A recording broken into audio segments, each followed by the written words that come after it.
that go. All right. Hello there, Hawkeye fans, and welcome to the Hawk Fanatic Mailbag Podcast. No, it is not. It is the Hawkeye Hotspot Podcast. Sometimes I go on autopilot, especially when I'm a little wiped out. Scott's got jet lag today, so this could be a fun podcast. Stay tuned.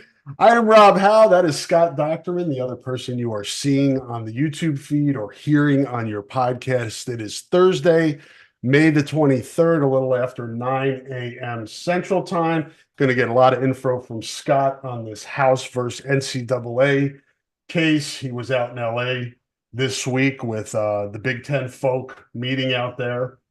So we'll get some feedback on that. Going to try to get through some catch up on Iowa baseball from yesterday. We got Pat Fitzgerald's son committing to Iowa, which is interesting. Jenny Fitzgerald retiring from women's basketball for a second time. Some wrestling additions, including Nelson Brand's returning after being suspended for the gambling investigation that we've talked to. There's never a slow time. Peyton Sanford's still trying to make his decision. He's down to less than a week to do that. So we got a lot going on. Scott, how are you? Man, I feel like I've been left out in the rain and now I'm hanging up to dry. That's kind of where I'm at now. It was a long few days at LA. At this massive. Did you see any celebrities other than people in the Big Ten? No. Yeah, that's too bad. Yeah, that's all right though. I wouldn't have done it. I wouldn't have known who they were anyway. I mean, as old as I am these days, I know somebody that's maybe in their 60s or 50s, maybe. But no, it was an amazing resort, but I didn't really get a chance to enjoy that much of it. I will say that there was so many issues, and every bigwig in the Big Ten was there, from the presidents to in the 80s to the every men's, women's basketball coach to football coaches. So it was really an impactful couple of days, and the future is what's kind of next for everybody now that the settlement has been reached. Outside of that, and we'll get to that, just kind of what was the objective of this meeting for the Big Ten? They usually don't have all of those people in one spot like that, or haven't in the past. Maybe they will going forward. Kind of what was the driving force behind that? Yeah, they don't usually for these meetings, they might bring in, like, let's say just the men's coaches. Yeah. And then they'll kind of float over and Tony Patini will talk to them. But this has to do with a couple of things. One, it was kind of used as a mixer for the new four incoming people or teams and their coaches, and they'll talk to, try to get a kind of a lay of the land for everybody there.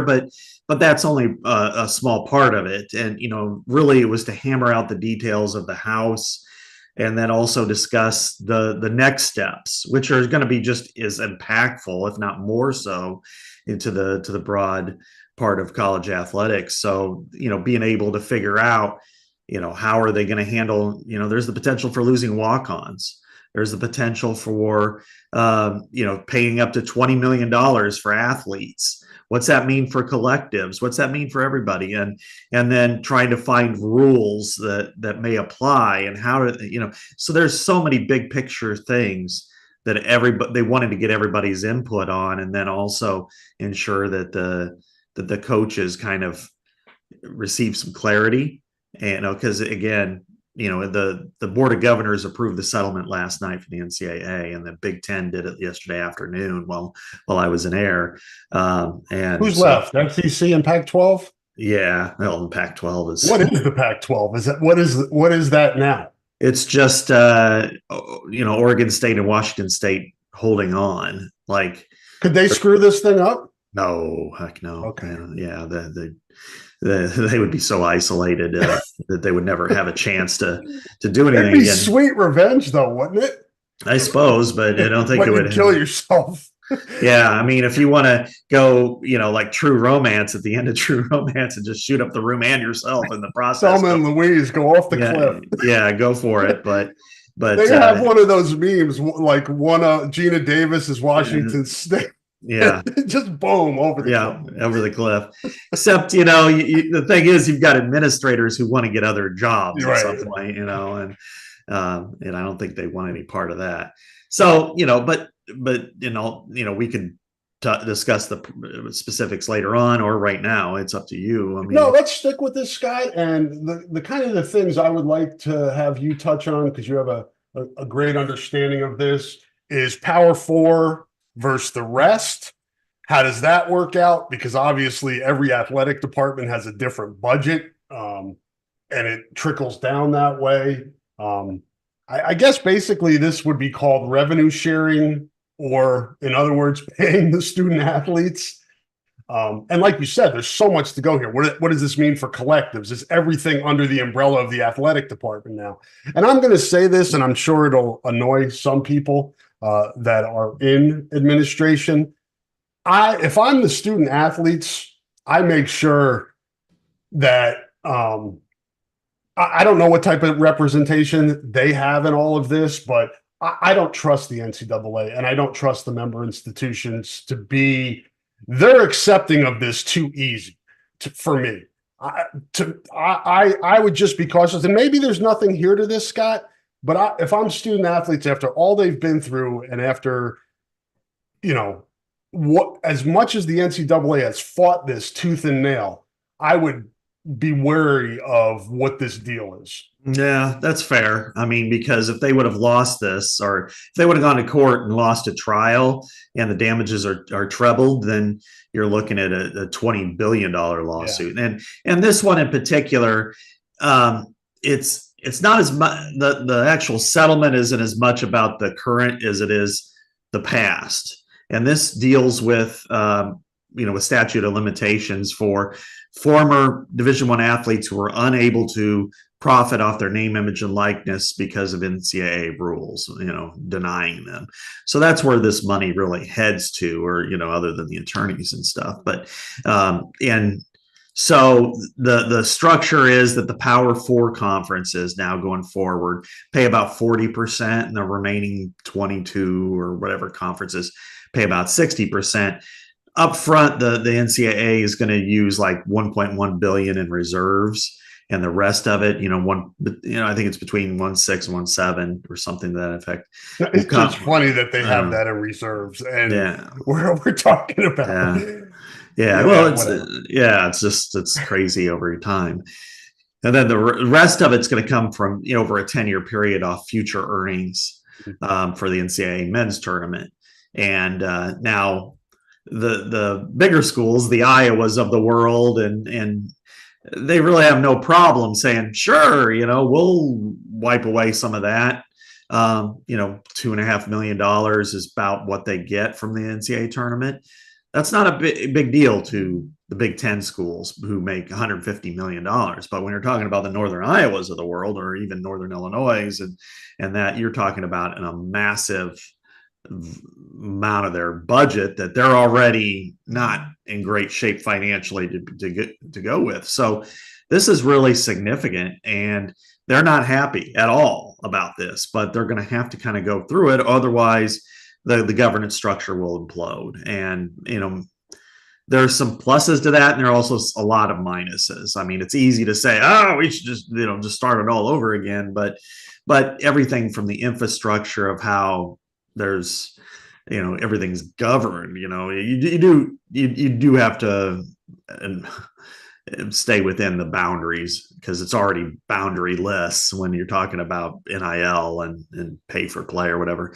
The coaches, Tom Izzo was very critical, as you can imagine, of the entire system, the pay for play. He doesn't call it NIL. He just says it's pay for play. And he doesn't know how much longer he'll be in it because of that. Some of the football were a little more hopeful. On the women's side, they're much more hopeful. And part of that is because this allows for each school to pay $20 million or so to their athletes. Now, this is where Title IX comes in, and this is what I think affects the future of collectives. When Title IX comes in, if you divide it which you should, based on by letter of the law, based on all of that based on percentage of male to student athlete, male to female student athlete ratio. You know, at an Iowa, you might have like 10.2 million going to women and 9.8 to 10 going to men. Well, that's all well and good, Rob, but we know why people give to the collective, and it's not because they want to see the field hockey team succeed and they want to see, you know, even baseball players succeed. What they want to see, football and men's basketball. So, you know, I had these conversations on the side. I had a lot of side conversations, more so than on the record, but that's why I think if this is designed to eliminate collectives, it's FUBAR, because it's not going to happen. Because why would, you know, out of that pot, which really could be divided, what they believe is that pot can be allocated in any way you want once the ratio between male and female athlete is split. Well, let's say that out of the 9.8, 9 goes to football and men's basketball. Well, if you're a track athlete, you get $3,000 on the men's side, and then on the women's side, you get $25,000. What's the fairness in that? You know, and that's what we're looking at right now. And so that's why the collectives are there. And well, it's like, well, everybody gets the same piece or roughly. Then, well, how are you going to get a quarterback? How are you going to get that shooting guard that you need in the portal, or even to keep the one you got? And so I think in some ways it's, you know, very pie in the sky to think that this is going to eliminate the collectives and the fake NIL of people signing basketballs for $100,000. I think that's still going to happen because, again, everybody needs that quarterback, that pass rusher, that left tackle, that power forward, that shooting guard. And I also wonder, in relation to that, Scott, if, all right, we got to divide this Title IX, we got to divide this money evenly. How about we eliminate some sports, and then we don't have to worry as much about, you know, splitting that pot up. We can give more to football and men's basketball. Mm-hmm. That's a big fear. That is a huge fear. And the Big Ten, and formerly known as Pac-12, was the most broad-based conferences in the country with the most sports. I mean, Texas, for instance, makes the most money and only has like 16 sports. You know why? Because they want to win national titles in every sport. And when you're looking in Iowa, you got to figure that out too. I mean, and there's a cutthroat approach. You know, what sports matter? Well, we know what the big four are in Iowa. It's football, men's, women's basketball, and wrestling. Beyond that, on the men's side, you know, there's a fear, and they've already cut 3. You know, how much more can you cut? I mean, the next one that would make a dent in the budget is baseball. And that's one that I know people do not want to see eliminated, but that's the one that if you look at, if you're evaluating it for, you know, because golf doesn't make a lot of sense for a million reasons, and track and field, you really want to eliminate that. I wouldn't want to there. And so then what? Where do you go? You know, there's no men's soccer, there's no men's tennis, baseball's the one that would be hanging out there, and I don't think people want that. So at any rate, it's a very complicated issue, as we've said. And so I don't know where this is going to go, Rob. I know that they are discussing it and they feel like they're getting some handles on it. But one of the things that was impressed upon me in particular by Josh Whitman in Illinois, who I think is one of the smartest and most articulate ADs in the country, if not, I've heard that from other people too. Yeah, I think he should be. He's an industry leader. Let's put it that way. I would put him at or near the top of the list. But one of the things I'd like to see that he said is, you know, it's not who spends the most, but who spends it best. You know, some sort of a competitive equality, you know, which was largely the case before NIL, that, you know, everybody had their certain advantages. You know, if you go, Ohio State is going to get players that Illinois is not, and there's bag people and all that. But that this way, it's not about, hey, I'm going to go to Illinois because I'm going to get $500K instead of $250 at Purdue or Iowa. Yeah, and we're seeing that on a smaller scale with some of the student athletes in the portal that are choosing other schools besides Iowa that don't make a ton of sense when you look at like resources and things like that. But that's where we are on this landscape, just in terms of pay for play. And it is, it's free agency. And it'll be interesting to see, as Scott said, does that go away with this? I have my doubts, because there still can be collectives. There's still the actual NIL, like what it was meant to be, which is, getting endorsements and, being a spokesperson or whatever. Those are still going to be out there, and there can be hijinks when that's available. As Scott said, hey, come down to the car dealership. We'll give you $100,000 exactly. for an afternoon. And what are you going to do? If you're the NCAA, what are you going to do to stop that? Right. And now, the what can happen with this, and maybe this is what the opportunities will be, is like we know with the Swarm Collective, it's kind of two veins. I kind of joke, and it's realistic. You got a capitalistic vein and you got a socialistic vein. The socialistic is, hey, we're going to go to all these schools and read to kids and do all those types of things. That's the stuff that you can take in-house. Yep. And that's the stuff that, hey, your kids want to sign up for, and then make money.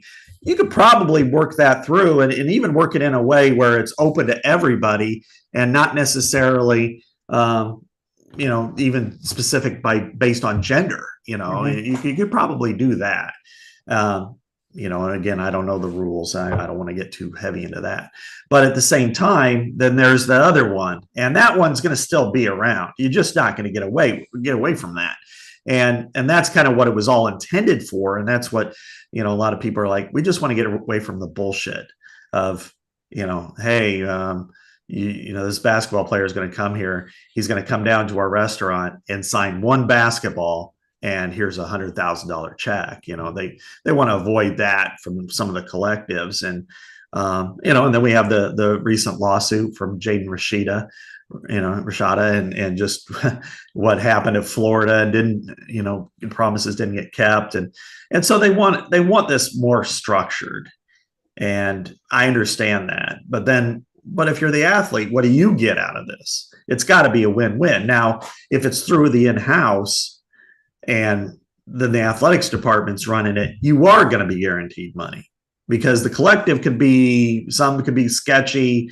Some, hey man, we're out of money. The athletic department is not out of money, and so there's a guarantee there that they can funnel through some things.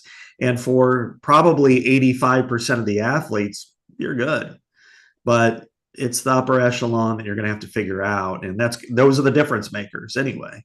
Those are the reasons why you go to the Sweet 16, the NCAA tournament, the college football playoff, you win against your rivals, that type of thing.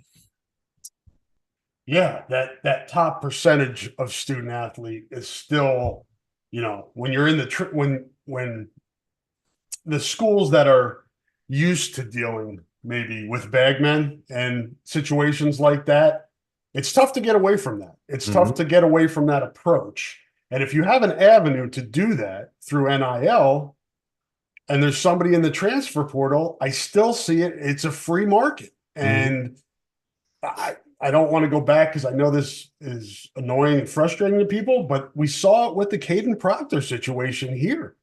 Iowa rallied fans to raise money to get this kid here. And we know what happened after that, but it's hard for me to believe that those situations are going to go away.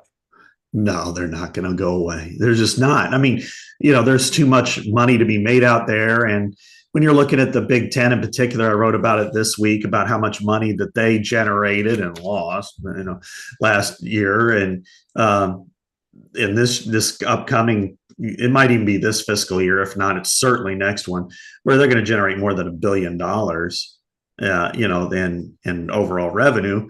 People are going to look at that and go, wow, why aren't you paying your athletes? Now, there are a lot of things involved there that's worthwhile in bringing up. And it's kind of unfair because, when you're talking about spending $5 million in food. That goes to the athletes. When you're talking about scholarships, that goes to the athletes, the training, the mental health resources, scholarships at large, all that stuff does go to the athletes. And then the people who are there supporting the athletes, the support staff, whether it's academic advisors to training facility people, and you can even make the case the coaches themselves are there supporting the athletes. Now, they're making money, and then you have the other people on the side that are, really promoting the school more than the athletes because they're promoting the Tiger Hawk and the brand,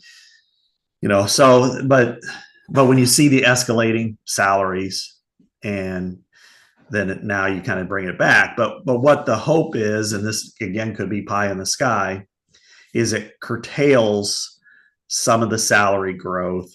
And we know for years that there's been a facility boom in college athletics. And a lot of it has been based on, well, we have nothing else to spend our money on. So this is a way to entice athletes to have, gold-plated toilets and, fountains in the locker room and all that stuff. And it's like, well, do you really need that? No, but we're a nonprofit. We can't pay them. So we got to do something for them. And hell, it's only been 10 years that they could actually have cream cheese on their crackers, not call it a meal. So, that's it. They could not have handled, as we know, when we've talked about this ad nauseum, they could not have handled the whole situation worse. They had precedent that allowed them to think one way, and it was stupid, like the Jeremy Bloom case, in particular, I think was damaging to the future of college athletics because, they should have, if they could have settled or figured out a way that you could have structured it. But, college athletics is a lot like, as we know, like Major League Baseball, Rob.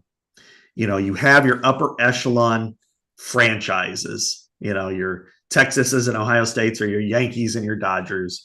And then you have your filter down, and both fought so desperately to preserve an archaic system that it has influenced the present and the past and the future to a way that it's not really healthy. I mean, I think Major League Baseball has been that way for 50 years, so ever since the way they fought against Kirk Flood, and had they agreed to a salary cap back in the 70s, the way the NFL eventually got to it, that sport might be healthier too. But I think but this is so much wider in detail and depth that it's never going to be even, but you'd like to see it be at least among the tiers. You'd like to see some competitive balance. Yeah, and it'd be interesting if they could get together on some way to structure the collectives, but I don't have a ton of hope for that, just in terms of having like a blueprint for across the board what is allowed, what isn't allowed. But in the free market, that's just going to be hard to maintain, and it's going to be hard. I think there's definitely a real possibility that the haves are going to have a lot more, and the have-nots are going to have a lot less in this situation. Yeah, there's always that potential. I think that's been the case in the last 3 years, where you've seen the Tennessee stuff. We saw the quarterback Nico, up close and at the Citrus Bowl, but then you're also seeing like the Washington Commanders spending structure. We've seen that at Miami and Texas A&M. Mm-hmm. They've just thrown money and nothing, and then it's like, well, you're 7-5 or you're 5-7, and you're firing a coach and you're spending $75 million to get away from him. And that in its own right is, I mean, just crushed them from a PR optics perspective in this whole debate. Because if you can throw $75 million away at a coach to go away, why can't you pay athletes? Why aren't they considered employees? So there's a lot here. But there's always I go back, Rob, to what happened a little over 10 years ago when Jim Delaney came out and said, when I went to college, we got everything plus the full cost of attendance. or laundry money. That's what I want to pay for here, is make sure that they have their laundry money, their full cost of attendance.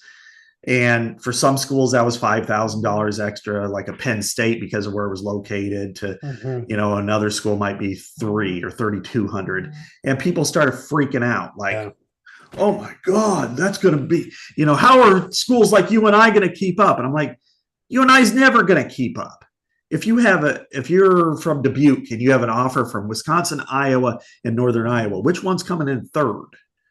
Unless you are a relative of the coach, of Ben Jacobson, or an assistant coach, you're going to the other two. You always were. It was never going to be different.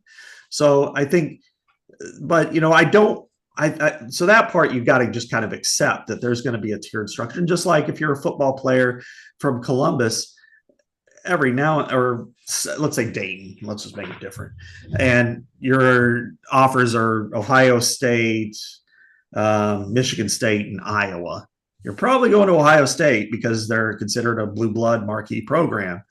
That doesn't mean you can't get them, Justin Jacobs, but it's just more likely that's not the case. But still, you want to see it to where there's more of an even chance, that it's not about, hey, they've got 13 million in their collective, we've only got 4. And so they can go out and their 16th best recruit they can pay for more than we can, and he might be our second best. That you really do want to avoid some of that. Put a bow on this conversation for now, at least. I'm sure it's something we'll talk about quite a bit moving forward until at least the next phase of rules and regulations are in place. But what is next, Scott? Where are we headed here with this? How soon might something like this be put into action? What's kind of next here? Yeah, it's still pretty complicated, and it's kind of a let's be quick but don't hurry part of it. And so that's why some of it was more discussionary at this point to what was going to happen in the future. But it really, what's the next phase here is the settlement does need judicial approval from Judge Claudia Wilkerson, and then there's a 90-day review period. So all of that's going to be kind of used to gather up some of this next steps, and you're going to have to figure out, is this the money that will be brought in, is that proportionate to Title IX, or does it have to be? Now that's going to be really fascinating. Will there be unionized efforts? I mean, how are they going to be able to legislate collectives? Will they be able to? Will they be able to get any kind of oversight? My guess is, in an election year like this one, good luck. You're not getting anything. Don't even think about congressional involvement now for the next 8 months, unless it helps somebody get votes. Yeah, right. Exactly. It's like, we want Tennessee to be good, but you got an Auburn senator and an Alabama senator going at it or something. But so it's still fairly complicated on a lot of this. But if they bring in the money in house, but then $20 million, like Josh Whitman said, is we just don't have that sitting around. We got to figure it out, and it's like another year in advance. And even then, you don't have. That's an opt-in, not an automatic. Because I talked to Jamie Pollard last week. He's like, we don't have that. Nobody I know says they have that. I mean, even Ohio State and maybe Texas, they may be able to do it, but even Iowa doesn't have that.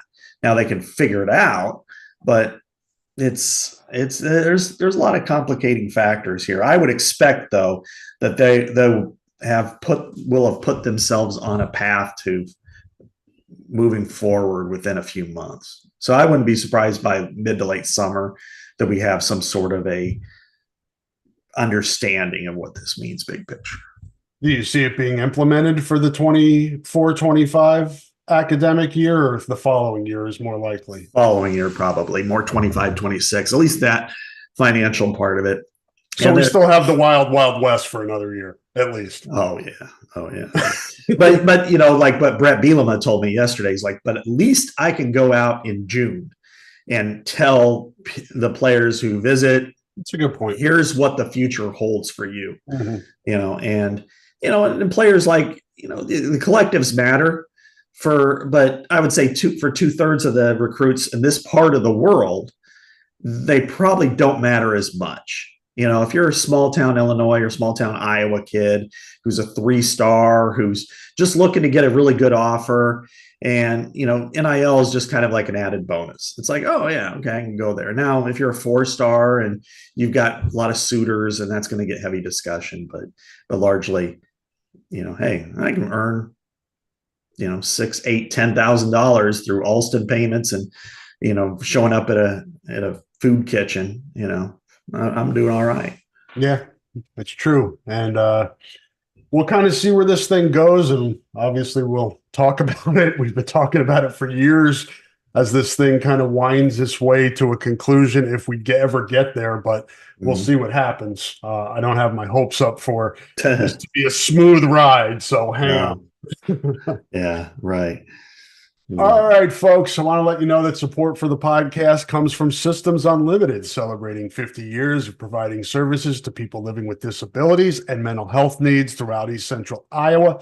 A list of their services and upcoming events can be found at sui.org. That is sui.org. Thank you to Systems Unlimited for the support of the podcast and, more importantly, the great work they've done in our community for over half a century. Let's hear from a few more sponsors now, and Scott and I will be back on the other side. Hang tight.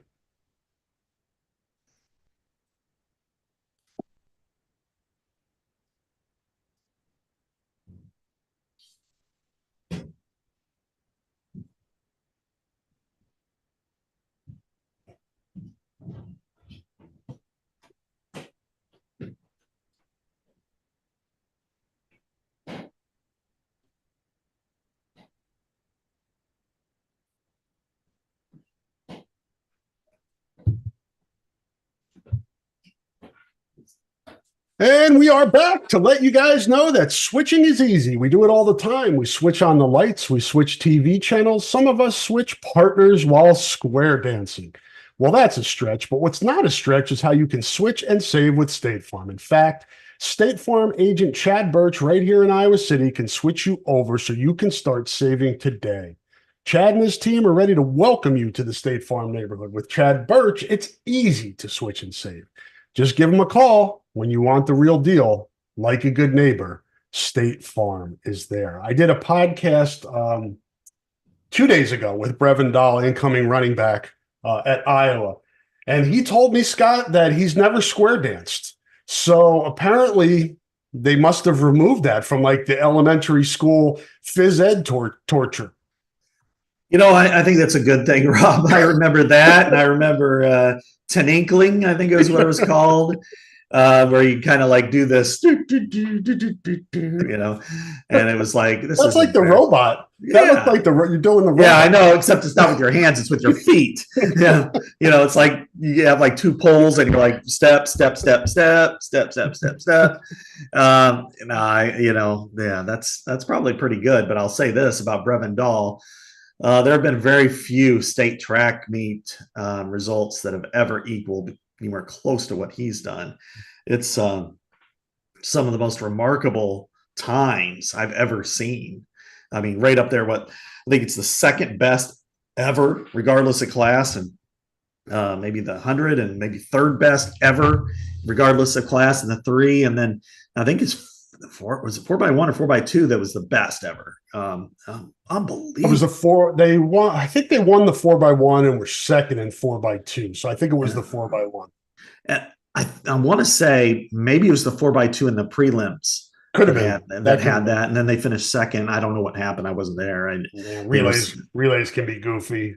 Sometimes you can have a slightly bad handoff, and that can change it. But for being a 3A and doing all of that is just woo. So anyway, there's part of me that wonders, with that kind of speed. A couple of people come to mind immediately, Rob, and they're both athletically unbelievable. I mean, Tim Dwight, of course, and Brandon Weger. And you wonder, based on what you have this year, is And is it worth maybe exploring him at receiver for a little bit? I asked them about that, and if folks want to hear that podcast, it's on this feed, on the Hawk Fanatic feed, so you can check that out. It's from a couple days ago. You won't have to scroll back far. I should have listened to it on my flight yesterday. That's all right. But you watch a little bit of film and you kind of wonder, you see highlights, but and I asked him, I was like, what are the coaches at ADM? What do they do to try to get you the ball? And he's like, they just want me to have the ball in space. So, they'll move. I'll be offset sometimes. Sometimes I'll move up into the slot. Sometimes I can go wide. So he has some experience with that, but that's my hope overall for Tim Lester is when you have guys like this and Caleb Brown and go down the list of, guys that can make plays, get the ball in their hands, man, any way you can. And this seems like Brevan seems like a kind of guy that's what you want to do. Yeah. I mean, why make him be the number 5 running back this year? I mean, and who knows, with his athletic ability, he could probably vault past a lot of guys on that list. Maybe more so next year. He's because 6'1", 200 too. Yeah. I mean, that's a big kid for that fast. You look at his legs when he's running and stuff, it's like, wow, but if you could get him out in space playing, first of all, it says to me, kick returner all day and night. Yep. Put him in the end zone, taking kickoffs and sprint, but then also get him in space on the perimeter. Find ways to get him the ball because you're limited there right now. And then next spring, like let's say you won't have LaShawn Williams, and then you don't have say one of the 2 or 3 others. Maybe Caleb Brown or Caleb Johnson has a great year and goes to the NFL, or maybe somebody else decides. Injuries, tough position. Want to go somewhere else, stuff like that. Then maybe then is when you make him, your running back. But as we know, getting athletes on the field is never a bad thing, and especially at that position that's been just so woefully representative of any kind of offensive football for the last few years. And I'm encouraged by what they've done with Terrell Washington too. Yeah. That gives me hope that they're open to doing, to being more creative with your skill players. Yeah. I mean, even early, they would do this with tight ends. I remember laughing with George Kittle a few times, even as a 49er, saying that when he first got in, his wheels were better than everybody. He was faster than everybody at his position. So when he came in, the opposing defense would say, wheel route guy, because he would run the wheel route, the out and up. And because he's faster than any linebacker, most safeties and, corners are used too big for corners to cover. So they really watch that. Now, you could have that guy be, your, go route guy, with that kind of speed, or, and then figure out a few things. He doesn't have to be a starter. Maybe it's a 10 to 12 at most snap on offense. Maybe it's put him in motion and, jet sweep guy, and then go routes and then break off a couple of routes once in a while. But I was blown away by those times. Those times were just unbelievable. Yeah. He missed last track season with a hip injury. Yeah. And then, as a lot of folks know, he broke his arm 3 games into the football season. So he told me when track rolled around this year, he was like, man, I was ready to go because I missed most of my competition from my 2 main sports all of last year, calendar year. So it looked like he was ready to go, Scott. Yeah, I would say so. Yeah, there were some other efforts that were pretty impressive. I mean, Derek Weisskopf didn't win it. He's a freak. That kid is a freak athlete. Just what he does, just the dynamic, the events that he competes in you just don't see often. He's high jumping 6'7", and then he's like what 2nd or 4th or something in the discus and compete. He finished 2nd in the discus behind Ben Campman, Aaron Campman's kid, who's going to Duke for track. Right. And then he was like 8th in the shot, and I mean he's a great athlete. I mean they've got Those linebackers, Rob, a minimum 2 are getting on the field right away, this year and in some sort of special teams. And it wouldn't shock me at all if they're all in that 2 deep at some point. If not this year, definitely next year. We make our way through the month of May. May as well stay on football here for the other topic that I had on my list, and that is the acceptance by Ryan Fitzgerald, son of former Northwestern coach Pat Fitzgerald, accepted a walk-on from Iowa, quarterback, obviously from the Chicago area, and turned down some pretty good offers. A lot of MAC schools and, good FCS schools. He had plenty of other opportunities. But this is an interesting one on a lot of levels, Scott. Pat Fitzgerald. Can you imagine saying these words like 2 years ago? I know. Let alone, My guess is if Pat was still at Northwestern, this would be a walk-on situation there. Yeah. Or maybe even a scholarship. Right. I talked to Pat's agent on Friday after he did that, Brian Harlan, who used to be with the Bears, and he actually went to Iowa too. And he called me about this, and Drew McPherson and Ryan Fitzgerald are both Loyola guys. They were, McPherson's dad was the associate head coach at Northwestern, so. They're going to the place where, what it shows, if nothing else, is there was a huge respect for the Fitz and his staff had for Iowa, and vice versa, because I know that is true. And so for Iowa to go in and get a quarterback like Ryan Fitzgerald, and they could use a guy like that every year. I always think, and that's leading to our last big conversation about walk-ons, that remains to be an undetermined factor going forward. But at this point in time, Ryan, Fitzgerald coming to Iowa, that's a good thing for him. He gets a chance to compete, and he wanted to be here. He had offers, as you said, and there's always that thought that maybe, maybe a Power 5 does sneak in towards the end, and then is anybody going to fault him if he decides, I think I want to get a scholarship instead of pay? Yeah, it's important to note too, Scott, that these 2025 class of 2025 kids, which Ryan is, and most of the kids they're recruiting now, not most of them, but the focus right now is building this class. He's got another year left, to your point. He's got another year of high school. If he goes out there and lights it up. Yeah. So I certainly, it's very conceivable that a Power 4 could come in. Right. There's enough of them now. Yeah.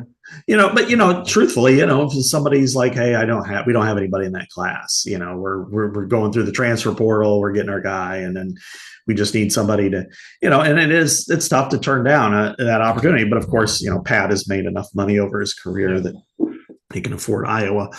But that's it. Having Pat Fitzgerald's kid at Iowa is just like, wow, that's amazing. And it was kind of funny because yesterday, coming back from the resort where they had all the meetings, I was riding with Kirk Ferentz to the airport. It was just us two, and then to LAX, and we talked a little bit about what it will be like having former coaches, on part of official visits, because Ryan Fitzgerald will be a part of an official visit, so what Matt McPherson, with Drew McPherson and stuff. And it's just like, he's like, I kind of remember that with Brian, having coaches, I think Northern Illinois coach coming in and talking, and it's just, he goes, of course I wasn't there. I was out recruiting somebody else. So I couldn't even be there for my own kid, but which is the guilt factor that all men feel. And I told him the same thing about me sitting there at an Oliver Martin swim meet all night. And, my son's going to college the next year too. And I'm like, I'm a little more invested in that one than I am whether Oliver Martin goes to Notre Dame or Michigan or whatever. But it should be noted as well that Iowa does have a scholarship quarterback in the 2025 class, and Jimmy Sullivan from Indiana. So I kind of see, there have been times through the years,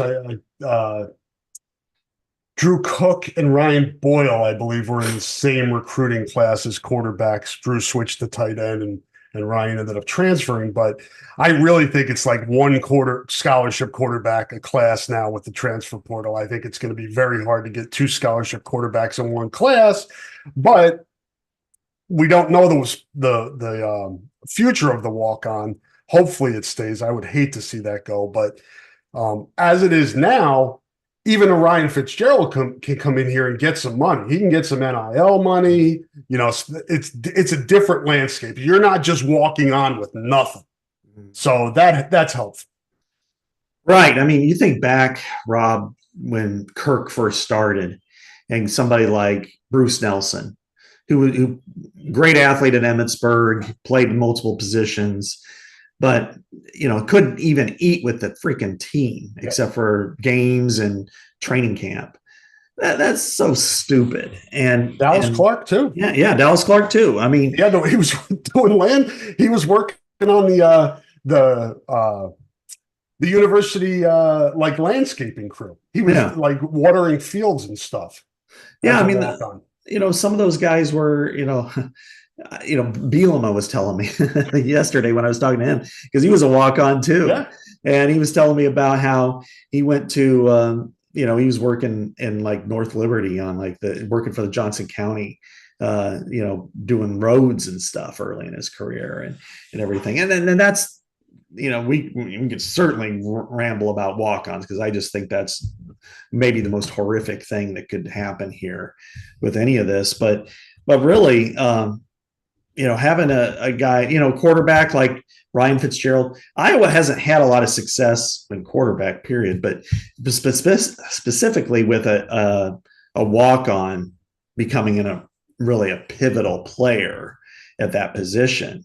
Some of them have shifted positions and moved on and played well, but we haven't had one that's maybe been a walk-on that's come in, and then by year two, maybe they earn a scholarship and then become a depth chart guy. That would be helpful, I think. And then if you never know what might happen with shifting positions. I mean, that's certainly always possible with any player. Yes. So Ryan Fitzgerald is a member of the 2025 class for now as a walk-on. I was at 7 commitments scholarship-wise in that class. And just to wrap up this conversation again, as we move towards June and get closer to June, June is going to be a big month for Iowa football recruiting, and we'll keep you up to date on all that with the official visits and whatnot. Let's go with a little women's basketball, Scott. Last night, I know you watched the second half. I did not watch last night's game. I had watched the first 4 Fever games pretty much in their entirety. And the Fever is not good. It's 0-5 now, and it's not been good. They've been closer. They're playing more competitively the last few games, but just not enough to get over the hump. Some late game turnovers and situations that are in the NBA or WNBA, that's a lot of those games come down to a few plays in the fourth quarter that you have to make, and the Fever have not been making them. Our main interest, Caitlin Clark, 33 minutes last night, 6 of 16 from the floor, 2 of 8 from 3, 7 rebounds, 7 assists, 3 turnovers for the season. Caitlin is averaging 31 and a half minutes. She is shooting 40% from the floor, 32% from 3, averaging 17.8, 4.6 rebounds, 5.8 assists.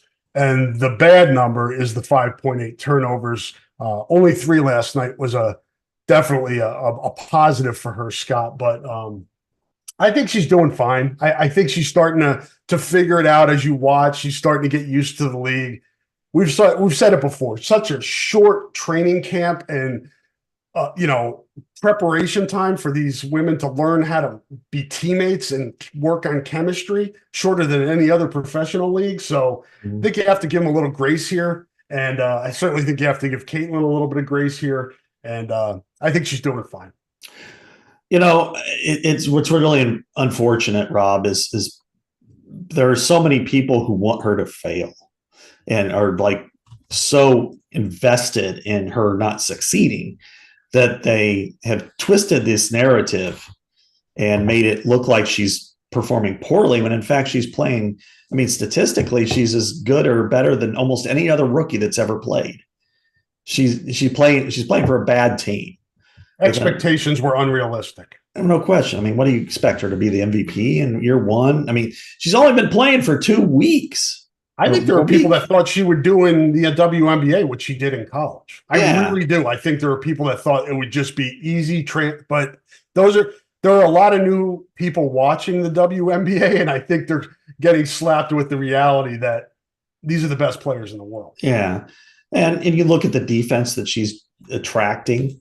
Mm-hmm. You know, she's attracting the best on-ball defender on the other team. And when you face that over and over and over again, it's hard to get your shot off. And she's doing okay. You know, she's got work to do. Turnovers were always high at Iowa. They're high there. They have come down a little bit. I mean, her first game, she had 10. And it should be noted, like at Iowa, the turnovers, she may get tagged with a turnover that may not necessarily be her fault. Yeah.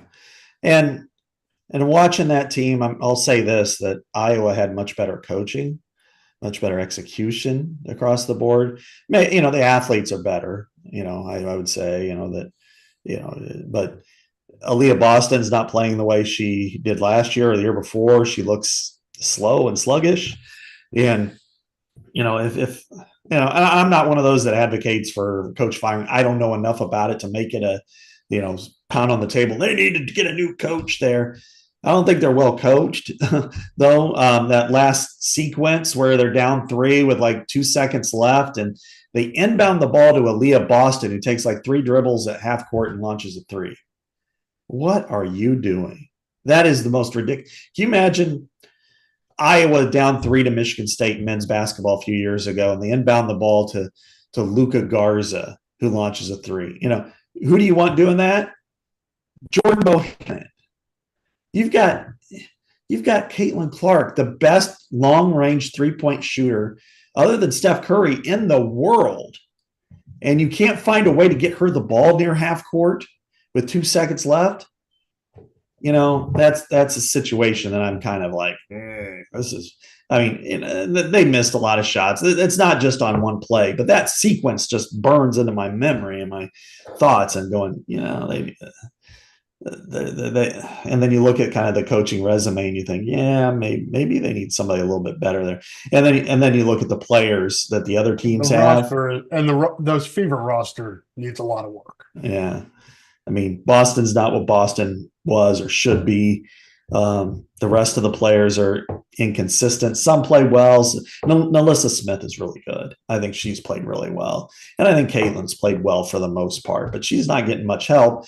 And if you're the coach, you need to figure out a way, how do we get her better opportunities with the ball? You can't just say, go out and create your own shot all the time. You've got to find ways to get her the ball in space doing things. And you know, now she kind of fumbled away an opportunity late in the game. So that's on her. But I think she's doing fine. She's a rookie. She's only been playing for 2 weeks now. Is it 2 weeks or is it less than that?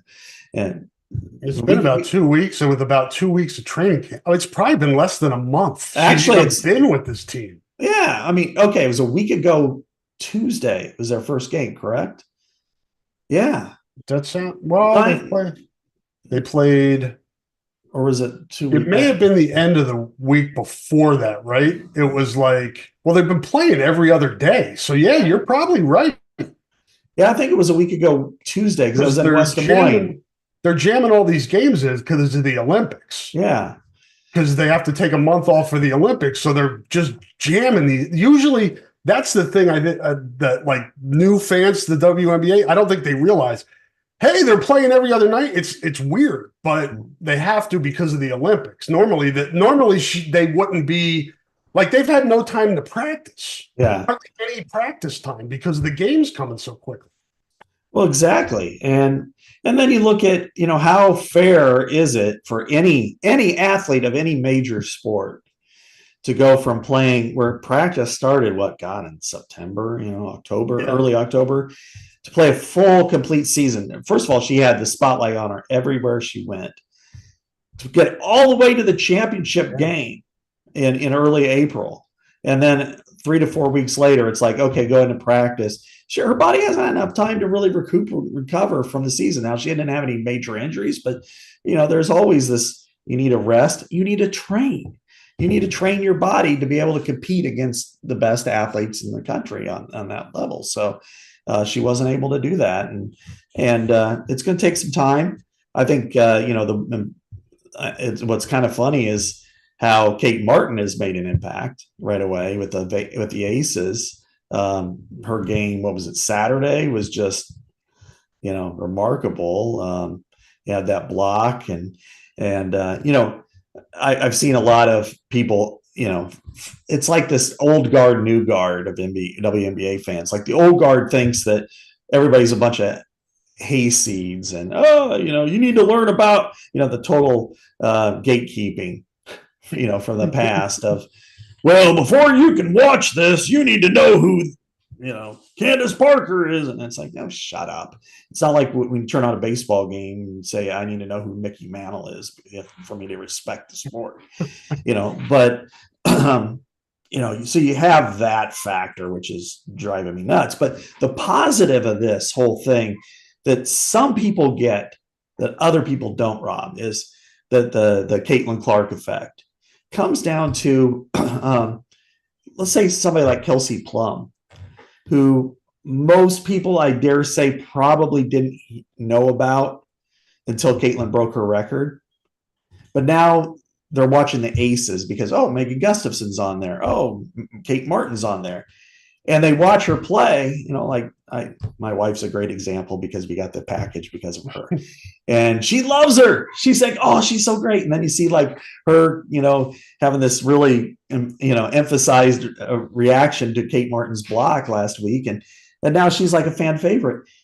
People buy her jersey, So, last night was the biggest crowd since 2018 in a WNBA game in Seattle, biggest ever in Seattle. Probably more people than they had when we were there for the NCAA tournament with the men. No question. No question. So you look at all that, and that's positive. They're getting charter flights. They didn't have those before. They're getting more exposure. People are watching them. People are learning the players of the league. And so there's this, we want everybody to love us, but we want to have this chip on our shoulder, and it doesn't work that way. You don't let it go. You don't have to feel like you're being disrespected at every turn. Mm-hmm. And I don't know if it's, the irony of all this is Caitlin gets it. Yeah. She loves the game. She has a very vast knowledge of the history of the game. She knows all the players that came before her, and she respects all of them, and she wants to grow the game. Hopefully over time, Scott, everybody kind of understands and starts rowing the same way. I think it will. After this initial kind of jealousy thing wears off, I think it'll be okay. And hopefully the league prospers from it. Yeah, you're right. And this is the biggest plus is the biggest minus in some ways when it comes to this, which is the biggest plus is for consumers, for fans, that they started acquiring all this knowledge of players, not only just Caitlin Clark, but like the Iowa fans of, I've heard of Cameron Brink and I've heard of, Aaliyah Edwards and all these other players. And now they're in the league too. And I'm hearing about these others and then starting to acquire it. But it also just kind of brought all of the resentment and jealousy from the women's basketball season. And it's still there. If this would have been a season that started in August, that would have probably dissipated. Caitlin Clark still would have been the most celebrated and interesting storyline, but it wouldn't have had this big cloud following her. And, and again, I think, what I see out of the players she's facing on the floor, I can't speak to the jealousy, but you can see she's getting their best effort, because they know that everybody's watching her. And if they're watching her, they're watching the person defending her. And so they're getting, their defense is pretty high. And so then that comes back full circle to coaching. What are you doing to put your superstar, your best player, in the best opportunity to make plays? And I have not seen that. In fact, I've seen just basically like, here's the ball, go out and play. I don't think that's the Guy Lewis. Yeah. The Guy Lewis coaching philosophy back for Phi Slamma Jamma. He used to come out and he had Akeem and Drexler and all those guys. He just rolled the ball out and said, all right, run it up and down the court, boys. One of my favorite coaches I've ever covered is a Division II coach named Tom Smith. He was at Valpo before he went to Missouri Western, and he called it his no offense, and it was basically a motion offense, and that's it. But it was like that. Here it is. There weren't any type set plays, but it was just go out there and play. And it's like, yeah, that works, but you're going to have to figure out, if you don't got a team that around your best player to help your best player, you got to figure something out. And I haven't been very impressed there. And I think there's been much better. There were probably 18 better coaches where I was at on the women's side, where I was at this week than are on the Indiana Fever sideline. Well, that leads me to the other topic of Lisa Bluder replacing. Is it Signs? Sides. Yeah. With a D? Christy Sides? Yeah. That sound right? Okay. Yeah. Well, the WNBA women's, the coaches in the WNBA, from my research, average $67,000 a year. Now it's a shorter season. I don't know if some of these coaches coach like overseas sometimes. I'm not really sure about that, but the range is 55,000. The highest paid is 81,000. Mm-hmm. So if you're wanting Lisa Bluder to take over the program after this year, she was making 1.4 at Iowa and got an extra 300 for the tournament run. So you're talking close to 2 million. And you were asking her to make 67,000. Yeah. and move Yeah. to Indiana after living in Iowa her whole life. Yeah, right. That's not happening, but that may be something they want to look into, Scott, the league, maybe raising the salaries and attracting more accomplished coaches for these women. Yeah. There's, I think this is where the growth era really you have to meet the moment. And the WNBA has to do that because there's more attention on it now than ever before. It used to be you'd have a collection of really good players, coaches nobody really knew about, and sometimes people would watch. Well, now a lot of eyes are watching it. And that also brings attention to, wow, Caitlin Clark's not making any money being the number one pick versus Caleb Williams or versus the NBA's first, Victor, Wembayama and all them. And I think, and in the WNBA, I mean, Becky Hammon is as good of a coach as there is. Basketball coach, for that matter. Yep. She could go in the NBA and be a very good coach. She could go to college, men's basketball, women's basketball, whatever. But when you look at the resume of, Chai, this is just not, it doesn't measure up. She wouldn't get a Big Ten job. Let's put it that way. She was like 10-70 or something like that at, Louisiana Monroe. So, you got to take that into account. And so what's the next step? Well, yeah. And then but it's also about, can you make the money to pay the people? Because, the NBA has been patient for this organization for several decades now.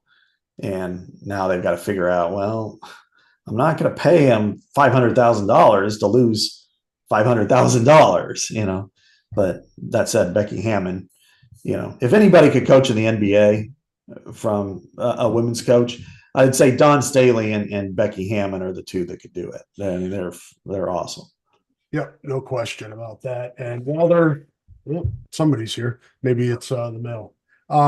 And while they're at it, invest in paying the referees a little more too, because we need an upgrade there in the WNBA as well. The officiating is atrocious, and I usually don't pick on officials. But wrapping up the women's basketball talk, Scott, Jenny Fitzgerald, former Drake guard and longtime assistant of Lisa Bluder's, played for her at Drake, was an assistant at Drake, was an assistant at Iowa.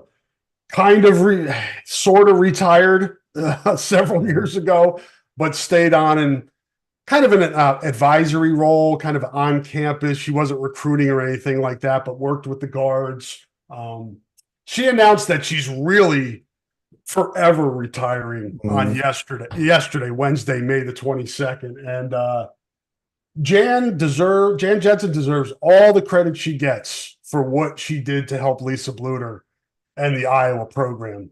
But Jenny deserves her flowers now too, because she was an integral part of what Lisa did at Drake and at Iowa.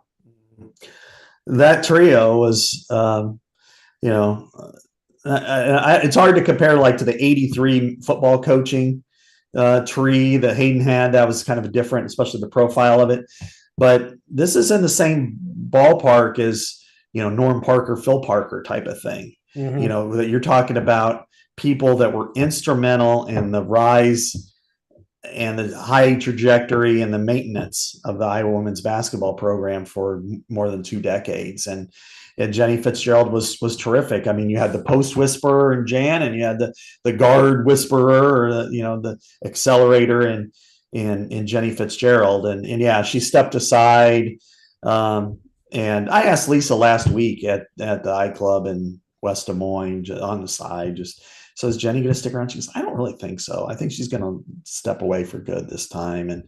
And so, I think, Lisa was gracious enough to keep her around and let her step away. And she was special assistant to the head coach and, kind of like a borderline analyst, they have in the football program. But it's weird, the 3 amigos now are down to 1, and they've got some good people though. I mean, I think Abby Emmert Stamp is terrific. I think she'll be a head coach someday if she wants to be. And Raina Harmon has gotten a lot of praise from her people and, from the players, I should say, that really have supported her for over the years. And I don't know where they'll go for the next coach, if they'll go internally or they'll go externally. I mean, that's Jan's job. I talked to her she was one of the first people I saw in LA, and she was, no doubt walking to, I was sitting outside the coffee shop, and that's where she was going, which is, if anybody knows Jan, is exactly what's par for the course. And she said that she kind of came out there, she was a little nervous. She was a little intimidated almost by, oh, wow, there's, all the coaches, all the ADs, all the presidents, everybody's going to be here. I'm the new guy, a new person, blah, blah, blah. And then she's like, well, then I walked in, and first person I saw was Gary Barta, who's a consultant for the Big Ten. And then she's like, then I saw you. And then I'm like, okay, it's familiar now. I feel all right. So she seems well adjusted and ready to go moving forward. Yeah, I don't doubt that she's prepared for this job, and look forward to seeing what she can do with the program moving forward. Let's wrap up, Scott, with some Iowa baseball talk. The Hawkeyes are currently facing top-seeded Illinois in the losers bracket right now. There's no score after 1 inning. It's like the Hawkeyes got a hit and left one on in the bottom of the first. So yesterday was a heartbreaker. Lost a 3-2 game to Michigan in extra innings. In 10 innings, Brody Brecht was pretty good. I mean, I don't know if you could have asked for more out of Brody yesterday. He hit 4 guys and walked 2, but he struck out 10 and gave up 1 earned run in 7 1/3. I don't think you can ask more from your starting pitcher than that, but Iowa just didn't hit, and it's kind of been that this yesterday was a microcosm of the season, Scott. Just can't get timely hits, error here, misplay there, and you're on the losing end. So now they've got to come through the losers bracket to make the NCAA tournament by winning a Big Ten tournament championship. I wish them a lot of luck. Very hard to do. Yeah, and especially Illinois getting upset in the first round is not the recipe you'd want. I mean, you wouldn't want to play them next. What's wild, Rob, is that very well could have been the last game we've seen from Brody Brecht in a Hawkeye uniform, and that's weird. You just feel like this sense of incompletion. Based on that, the promise that this team had. that happens at all schools, and it happens to Iowa once in a while where you have high expectations and they don't quite meet them.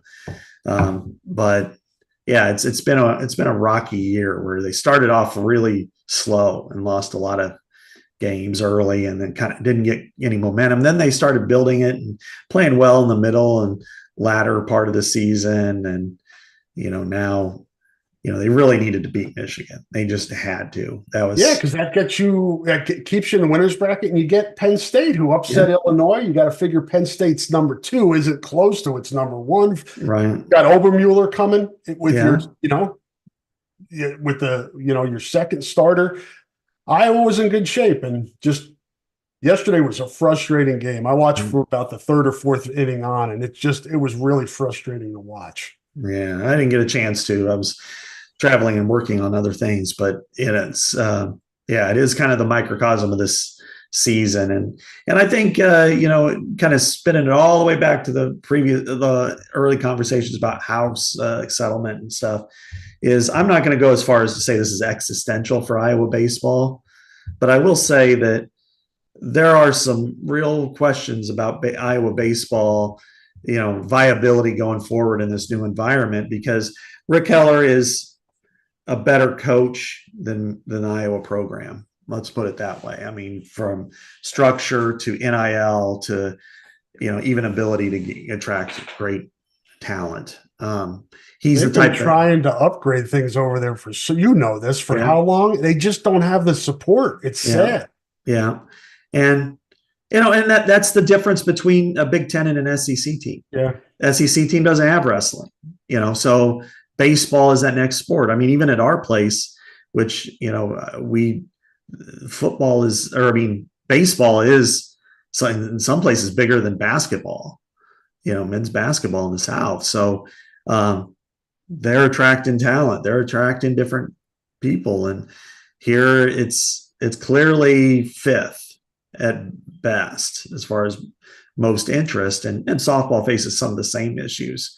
I mean, this was a really disappointing year for them. I mean, you have 12 teams go to the tournament and it's in your hometown and you're not even one of them. That's almost embarrassing. So I think, they've got to figure things out. I mean, is Rick, he's probably comfortable. He's from Iowa. He's here. He's probably here for the long term. But, how frustrating does he get if you just can't break through? And last year was probably their best year. And then, of course, the gambling situation knocked out their best player and a couple other players that they could have used, and maybe getting them to at least a super regional.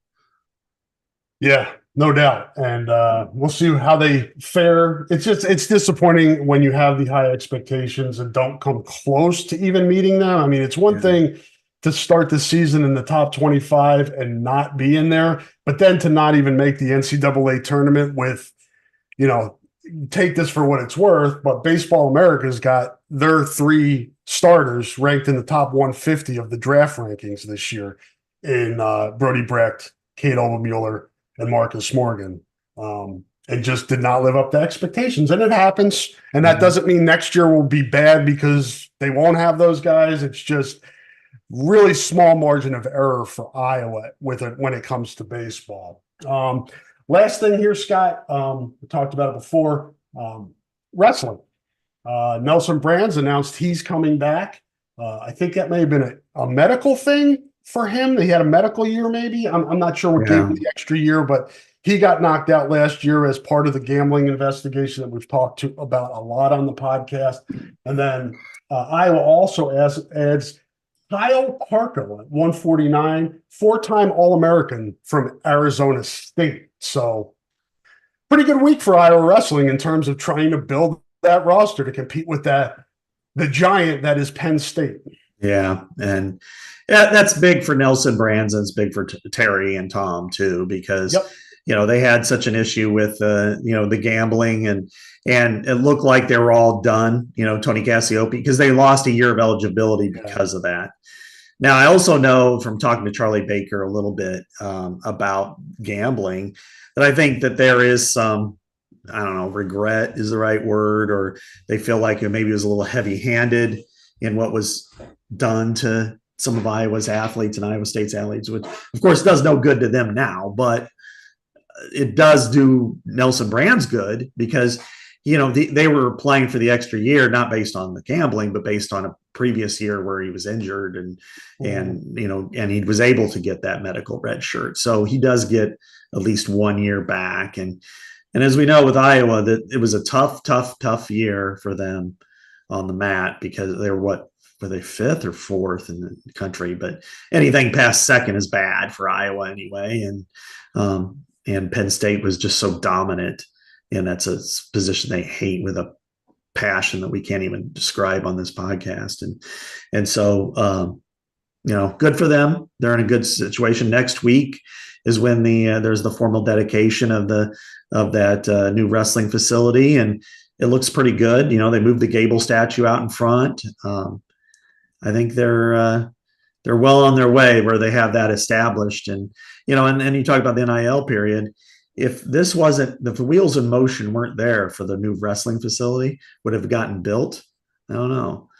Question. I thought about that too. Yeah. So, but that is one sport where I think if Iowa does need support, they can find it, for NIL and stuff. No doubt. Again, Nelson Brands coming back. Kyle Parker coming over from Arizona State, which has a good wrestling program as well. So nice addition there. We'll see what else Iowa does during the offseason to build that roster up to be able to compete with Penn State this next year, which also returns a ton and brings in a ton. Penn State is a machine right now, but got to compete, got to go after them when you can. So anything else, Scott? What else you got going on the Athletic that people can find?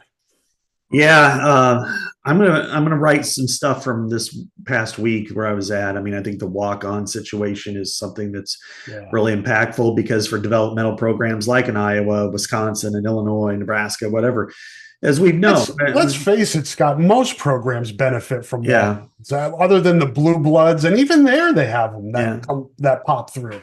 Yeah, I mean, for them, it's about depth. For in Iowa, it's about something else. I mean, the way Iowa has especially done such a really good job of recruiting walk-ons that have had scholarship offers, it would be a huge hit. I mean, if you want to look at it and compare, like in Ohio State, what they get out of their normal class is they draft. It's like an NFL draft. They get a ton of first and second and third rounders. For Iowa, it's kind of scattered, but there's not a whole lot of differences between their fifth round guys, their mid 3 stars, and their walk-ons. And then once they get there, as we know, they treat them the same. And if there's a 3-star safety from Davenport Assumption who, by year 2 really makes some strides in the weight room and gets it, they're going to play. Or a lineman or something. And as we know, there are a lot of linemen that they'll take that don't play very well. And then there's at least 1 or 2 that Kyler Schott and Nick DeYoung, and the list goes on and on and on and on, that, they're a really important part of the program. So, and every school deals with that, but specifically the developmental programs, the second tier, if you will, of college football, that's killer. And then, even, what are you going to have? Like, you're not going to have a grade team for men's basketball. You're not going to have practice players. I mean, so I don't know. So I'm working on that. And then also next week at some point, we're having a feature, me and Jesse Temple, called the Chicagoland Confidential. And we talked to 8 different coaches in the Chicagoland, 4 public, 4 private, about how schools recruit that area. And, so Iowa obviously got a lot of discussion in Illinois, Wisconsin, the Northwestern, Notre Dame, all of those specific to how they recruit, who does it well, best assistant coach, best head coach, that sort of thing. And so there's a lot of discussion. It's pretty interesting. Yeah, that does sound interesting. Looking forward to reading that and other stuff Scott's got on the Athletic. All good stuff on the Athletic. All the stuff we talked about today, you can read about on the Athletic pretty much, except maybe the Iowa wrestling, maybe Jenny Fitzgerald and things like that. But the main topics we talked about, you can find on there. Yeah. Check that out. Subscribe. It's well worth it. You get the go out today, get the WNBA League Pass, and get a subscription to the Athletic. You'll be hooked up. All right, folks, we appreciate you listening to the podcast. Thank you to our sponsors for their support. And Scott and I will be back next week to talk to you on the Hawkeye Hotspot podcast. Say goodbye, Scott. Goodbye, Scott.